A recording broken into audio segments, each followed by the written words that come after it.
Point 2. If you've never heard of them, you'd be forgiven. I hadn't either until we wrote an article about a Chromebook that they were making, and then didn't really hear anything from them or about them for almost a year. It's been since April of last year since we wrote about Point 2 making this 14-inch Chromebook, but now you can buy it on Amazon right now, and it's only $250. And so we went in and got one, and we're gonna unbox it and see what's up.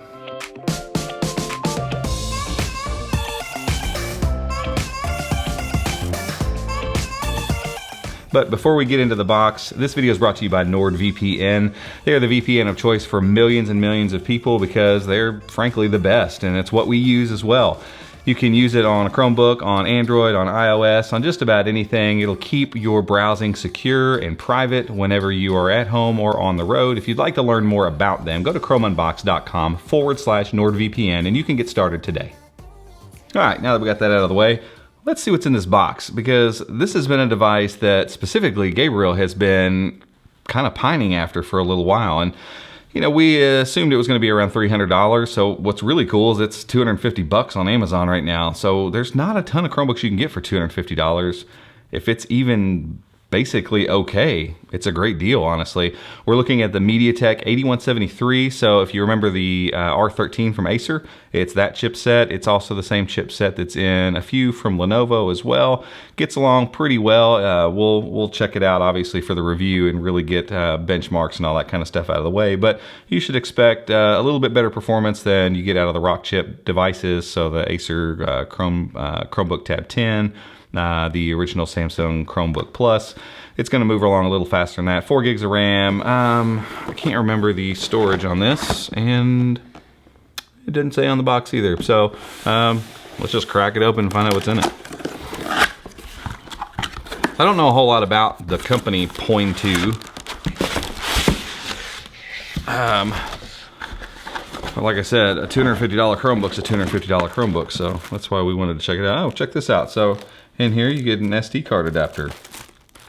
No SD card, but hey, anything for free at $250, right? Pretty standard block going on here.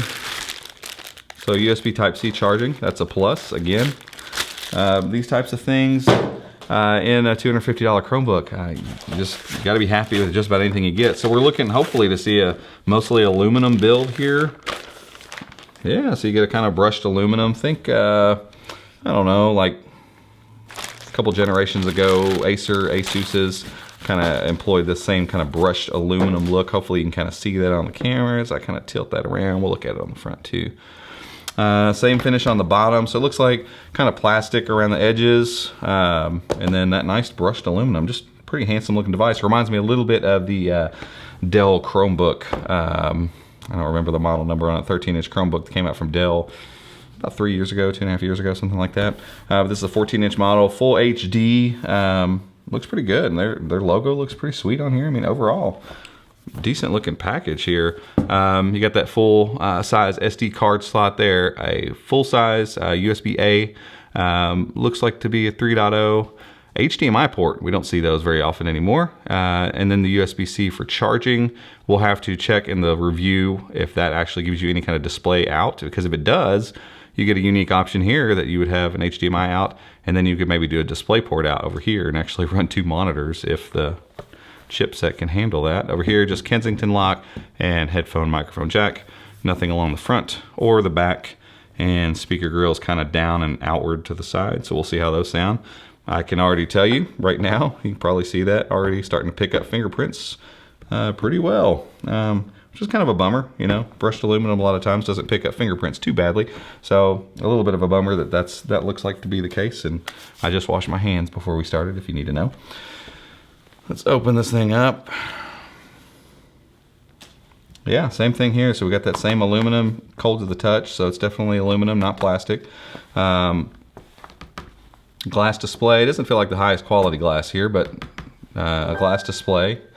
Plastic around the edges. Nice little chamfered edge here. Recessed keyboard. So I mean, overall, I mean, again, we gotta remember, $250 here. So this is nice. A little wiggle to the trackpad. More than likely, you can probably get in there and fix that up. And depending, yeah, you might order it and not have that. Usually on cheaper Chromebooks, there can be some variance there. But overall, nice surface. Might be metal, actually. It feels maybe like it's a brushed aluminum kind of feel. Pretty nice feeling. Keyboard, pretty clicky. A little clickier than what you get from Acer in general. Yeah, not bad. No backlighting on the keyboard. Screen gets decently bright here. Again, I'm guessing as I'm looking at it, probably somewhere around, I don't know, 250 nits, maybe something like that. I doubt it's pushing 3. But again, under all the lights in here, sometimes the screens look really dim, and this does not look that dim. So kind of give you, it's probably gonna blow it out a little bit as I put it up there. That's to show you that the screen is bright. So 1080p, so 1920 by 1080. It's a 14-inch display here. Moderate bezels, nothing's going kind of crazy here, and overall looks good. Let's, yeah, I'm not even gonna log in any further than this. I just wanted to give you guys kind of this first blush look at this device. Because again, it's not gonna be in a Best Buy, it's not gonna be basically anywhere at this point. And for the price, I mean, it's just, it's hard to beat. I don't know of any other device. Like we've looked at the Acer 423, for instance, and it's around $225, $230, $240. And it's all plastic and super flimsy feeling. I mean, this thing feels legitimate. I mean, it would not surprise me for this to be $350, something like that. So we'll take this thing for a spin and probably do a first impressions video, maybe in a few days, something like that. After I've put it through some paces and worked on it a little bit. I'm not expecting anything crazy with it. It's the MediaTek 8173 processor. So, I mean, it's an ARM processor. If it gets along pretty well, we're doing pretty well, you know, here overall. Because again, I can't say it enough, 250 bucks. So that feels like you're gonna get a lot of Chromebook for that price. So if you haven't subscribed to the channel already, hit that subscribe button down below if you'd like to see, you know, some more coverage of this somewhat obscure Chromebook. Again, for 250 bucks, it's one you might want to keep your eyes on for the kids or just to have one extra one around the house. If you like this video, give it a thumbs up, and until next time, we'll see you.